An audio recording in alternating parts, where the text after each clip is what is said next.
पांडवों को हस्तिनापुर में छोड़ करके आ गए हैं द्वारिका। द्वारिका में सबका स्वागत किया है, भगवान का सबने स्वागत किया। लेकिन कुछ दिन रुके थे, पुनः फिर खबर मिली कि पांडवों के यहाँ एक बालक का जन्म हुआ है। पुनः फिर भगवान पांडवों के यहाँ पहुंच गए और अब वो बालक बड़ा अद्भुत था, सबको नजर घुमा घुमा करके देख रहा था। युधिष्ठिर जी ने सबको हाथ में देना प्रारंभ किया कि भाई सबको लोग देख, पता नहीं किसको ढूंढ रहा है, सबको देते रहे, लेकिन उसने नजर घुमाना बंद नहीं किया। भगवान की गोद में जब गया तो बस जितना उनको देख पा रहा है केवल भगवान को ही चारों तरफ से देखना प्रारंभ कर दिया। बोलिए परीक्षित महाराज की। परीक्षित किसे कहते हैं? कहते हैं जो दूसरे का परीक्षण करे वो तो परीक्षित है ही है, लेकिन परीक्षित का एक दूसरा अर्थ भी होता है, जिसका पूरा जीवन दूसरों के लिए ही हो वो परीक्षित है।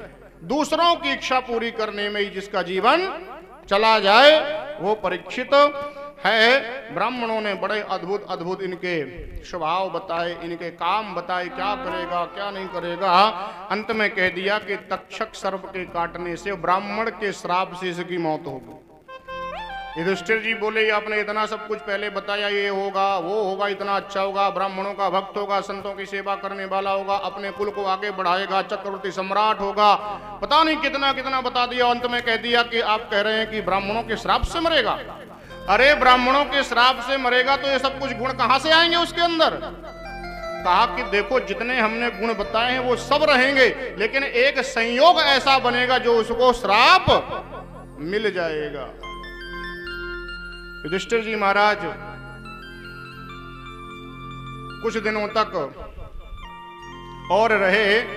कहते हैं विदुर जी आए थे और विदुर जी धृतराष्ट्र आदि को लेकर के और गांधारी को लेकर हरिद्वार गए थे और वहां पर राम नाम की दीक्षा दिलाई थी और राम राम कहते हुए धृतराष्ट्र जी महाराज ने अपने प्राणों को त्यागा था। कुंती मैया भी उन्हीं के साथ पधार गई थी। अब भगवान जब द्वारिका चले गए तो उनके साथ गए थे अर्जुन।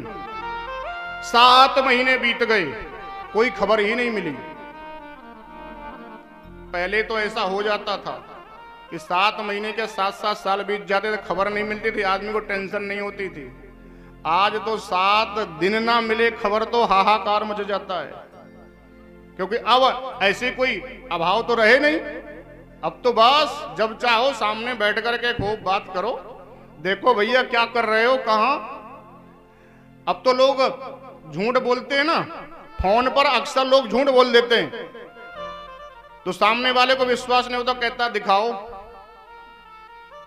तो पहले क्या दिखाते थे, एक घटना बड़ी सुंदर याद आ गई। एक पत्नी जो थी वो अपने पति पर विश्वास नहीं करती थी।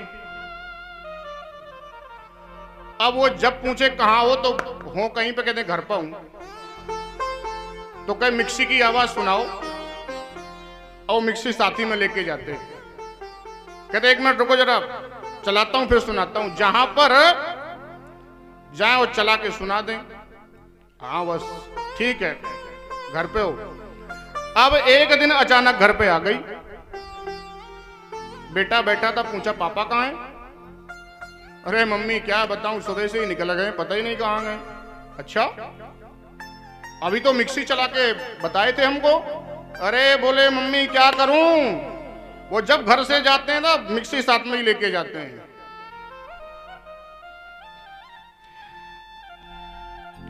तो 7 महीने बीत गए लेकिन कोई सूचना नहीं मिली। युधिष्ठिर जी महाराज को अपशकुन दिखाई देना प्रारंभ हो गई। कुत्ता यदि आपके सामने खड़ा होकर भौंकना प्रारंभ कर दे और आपके डांटने पर भी ना माने तो समझ लेना कि कोई घटना घटने वाली है। सियार दिन में बोलना प्रारंभ कर दें तो समझ लेना चाहिए कि कोई अपशकुन होने वाला है। दिन में ही धूमकेतु प्रकट होने लग जाएं, दिशाओं में अंधेरा होने लग जाए, दिन में ही अंधेरा छाने लग जाए, तो समझ लेना चाहिए कि कोई बड़ा अपशकुन होने वाला है। गायें रोने लग जाएं, गौओं के आंखों से आंसू निकलते हुए दिखाई पड़े तो समझ लेना चाहिए कि अपशकुन होने वाला है। ये सारे दृश्य दिखाई पड़ रहे युधिष्ठिर जी महाराज को। भीम से पूछा कि 7 महीने बीत गए, क्या द्वारिका का कोई हाल मिला? ना अर्जुन आया, ना कोई खबर मिली। कहते हैं ऐसा बात कर रहे थे तब तक अर्जुन सामने से आते हुए दिखाई पड़े, लेकिन ना तो अर्जुन के सर पर मुकुट है और ना ही हाथ में गांडीव धनुष है। सब बाल वाल बिखरे हुए हैं और बिल्कुल कुमलाया हुआ लटका हुआ चेहरा लेकर के आ गए, तेज विहीन हो गए हैं बिल्कुल। पूछा कि ये सब हाल क्या बना के रखा है और द्वारिका का क्या हाल है? कहा द्वारिका में तो कोई रहा ही नहीं, आपस में सब लड़ करके नष्ट हो गए, द्वारिका समुद्र में डूब गई। मेरा हाल तो वो हो गया कि मैं अपने आप को बहुत बड़ा धनुर्धारी समझता था, बहुत बड़ा बलवान समझता था, लेकिन जंगल में जब मैं आ रहा था तो मुझे जंगली लोगों ने लूट लिया। जैसे अबला नारी को लूटते हैं ऐसे मुझे लूट लिया, मैं उनका कुछ भी नहीं कर पाया। और बलदाऊ जी का क्या हाल? द्वारिकाधीश बोले ना द्वारिकाधीश रहे और ना ही दाऊ भैया रहे, सब अपने धाम को चले गए। अब ये बात जब कुंती मैया ने सुनी तो कुंती मैया से तो नहीं सहन हुआ और भगवान का नाम लेते हुए बैठे बैठे ही प्राण त्याग दिए। राम राम कही राम कही, राम राम कही राम, तन पर हरि रघुवर विरह राव गयो सुरदाम। जैसे राजा दशरथ भगवान राम का स्मरण करते प्राणों को त्यागे थे, वैसे ही कुंती मैया भगवान कृष्ण का स्मरण करते हुए प्राणों को त्याग दी। अब पांडवों को जब ये पता चली तो अपने विरह को ये रोक नहीं सके और छोटी सी नन्ही सी अवस्था में ही परीक्षित को गद्दी पर बिठा दिया। सभी मंत्रियों से कहा कि इसका मार्गदर्शन करना ताकि राज्य को संभाल सके, और सब चले गए हिमालय की गुफाओं में, बर्फ में गला गला करके अपने शरीर को सबने नष्ट कर दिया। युधिष्ठिर जी महाराज के लिए स्वर्ग से विमान आया, उस पर बैठ करके नरक के रास्ते स्वर्ग को गए। अब यहाँ पर लोग पूछते हैं कि स्वर्ग का सीधा रास्ता नहीं है महाराज, नरक होकर के क्यों गए? तो उसका भी कारण, बिना कारण के कोई बात भागवत में नहीं है। कहा नरक के रास्ते क्यों गए? कहते नरक के रास्ते इसलिए गए क्योंकि उन्होंने महाभारत के युद्ध के समय अप्रत्यक्ष रूप से झूठ बोला था। झूठ 2 प्रकार का होता है, एक होता सफेद झूठ, जो सफेद कोट पहनने वाले सबसे ज्यादा बोलते हैं, और एक होता है सच लग तो रहा है लेकिन झूठ है, लग रहा है सच। युद्ध में जब कहा, पूछा गया इनसे क्या क्या अश्वत्थामा मारा गया, तो उन्होंने कह दिया हाँ अश्वत्थामा मारा गया। अब मुझे ये पता नहीं है कि अश्वत्थामा नाम का हाथी मरा है कि आपका बेटा अश्वत्थामा मरा है। जोर से कहा कि हाँ मारा गया, और धीरे से कह दिया ये पता नहीं है कि अश्वत्थामा नाम का हाथी मरा है कि आपका अश्वत्थामा नाम का बेटा मरा है।